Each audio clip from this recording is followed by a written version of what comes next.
முருகரை கும்பிட்றதுனால என்னென்ன பலன்கள் கிடைக்கும் சார்? முருகரை கும்பிடுறதுனால நமக்கு நிறைய பலன்கள் கிடைக்கும். அதுலயே இப்போ இருக்கிற காலகட்டத்துக்கு தேவையான பலன் என்ன அப்படின்னா, எந்த கிரகங்களுடைய பாதிப்பும் நமக்கு ஏற்படாது சார்.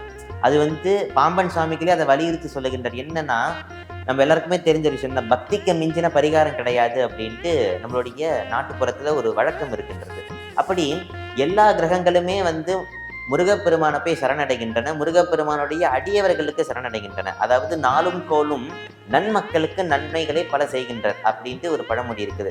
எந்த நாள் கோள் எல்லாமே வந்து நல்ல மக்களுக்கு, நல்ல மனிதர்களுக்கு எல்லாமே அது நற்பலன்களை தான் கொடுக்கும். அதனாலதான் மகான்கள் இவங்களுக்கெல்லாம் ஜாதகமே இருக்காது. அவங்க சன்னியாசமானதுக்கு அப்புறம் எல்லாமே இறைவன் போக்குன்னு இருக்கும்போது அவங்களுக்கு ஏன் 4 கோள் எல்லாம்?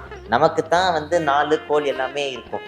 அப்போ முருகப்பெருமானையே சரணடைந்து இறைவனையே சரணடைந்து இருக்கிறவர்களுக்கு இது எல்லாமே ஒன்றுமே பண்ணாதான். அது எப்படி சொல்லுகின்றார்? மாதமும் தினவாரமும் திதியோகமும் பல நாள்களும் பட மாதிரம் திரிகோள்களும் கழல் பேணும் அன்பர்கள் பால் நலம் தர வர்ச்சலம் அது செய்யும் அருட்குணா சிறந்த விற்பனர் அகக்கனா மற்புய அசுரரை ஒழித்தவா அனந்த சித்துரு எடுத்தவா அப்படிங்கிறார். இந்த கிரகங்களுடைய தன்மைகளை அடக்குவதற்காகவே முருகப்பெருமான் ஆனந்த வடிவாக ஆலயங்களிலே வச்சிருக்கிறார்.